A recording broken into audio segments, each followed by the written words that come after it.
Hi, my name is Kevin Cody. Today I will be presenting to you 1001 Nights. It has a story within a story format. It was written by many unknown authors scattered across many centuries, and it's written in many different languages. Each language and culture has its own interpretation of it. Today I will be presenting to you the one from our book.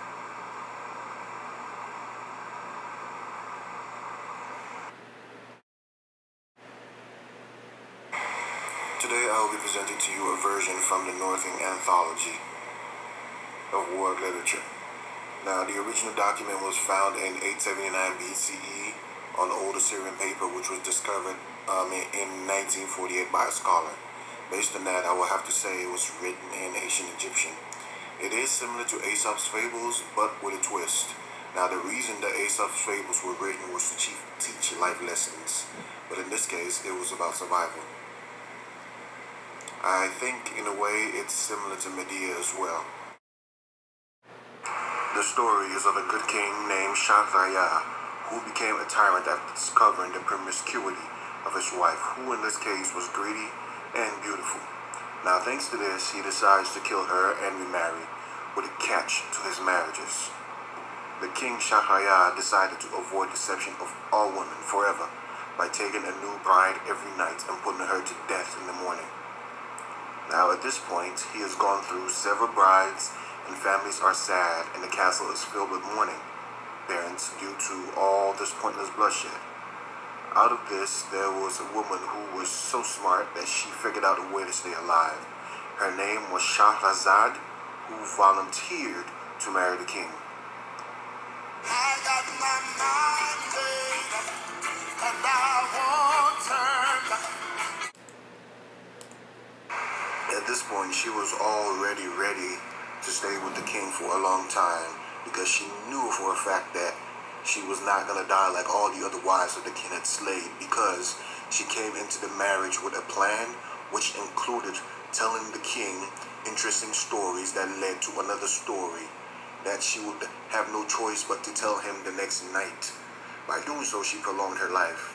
Now, this is basically her telling the king a tale each night that ended in such a way that the king would have to keep her alive for another night each night in order to hear the next tale.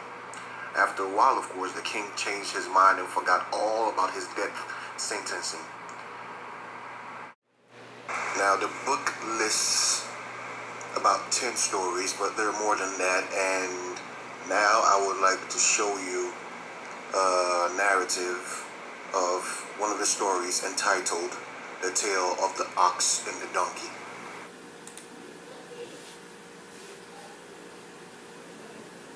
The language of the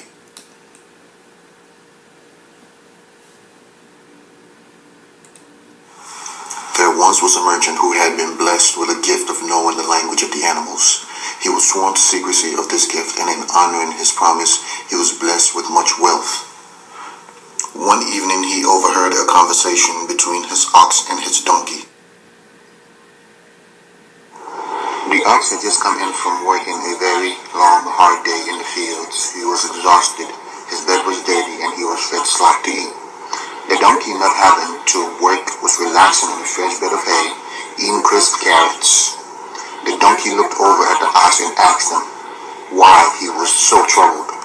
The ox began to complain that the donkey had it easy. He got to lounge around and sleep all day, while he, the ox, had to go out into the fields and plow all day long, subject to whip, and when he gets to his bed, he is not given any of the same luxuries as the donkey. The donkey, who thought of himself as being very wise, kneeled over the plowman's head for a few moments, and then told him to act sick, so that the plowman would not be able to use him in the fields, and when it is time to eat, to not touch the food until they took such pity on the ox that they hand-fed it to him. The ox thought this was good advice, and he decided he would follow through with it the next day. The next morning, when the plowman brought the ox to the field, he just fell. The ox continued to do this until nightfall. The plowman brought the ox back to the stable and took pity on him, thinking that he was sick. The plowman then went to the merchant and told him what had transpired. The merchant, knowing what the donkey and the ox had discussed, told the plowman to use the donkey to plow the fields. Should he have trouble with the ox again? The next day, the plowman tried to use the ox again, but he would not work. So he returned him to the stable early and then took the donkey out to the field and forced the donkey to do the ox's work. That night, the merchant listened to the conversation between the two animals. The ox was quite grateful to the donkey for taking his place out in the fields.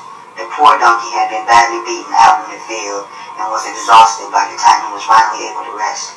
He was so angry with the ox's happiness at not having to work that he would not answer him. The donkey went to this trough and said to himself, "All this happened to me because of my miscalculation. I would be sick and pretty, but for my curiosity, if I don't find a way to return this ox to his former situation, I will perish." He fell asleep as the ox continued to chew his cud and bless him for taking his place.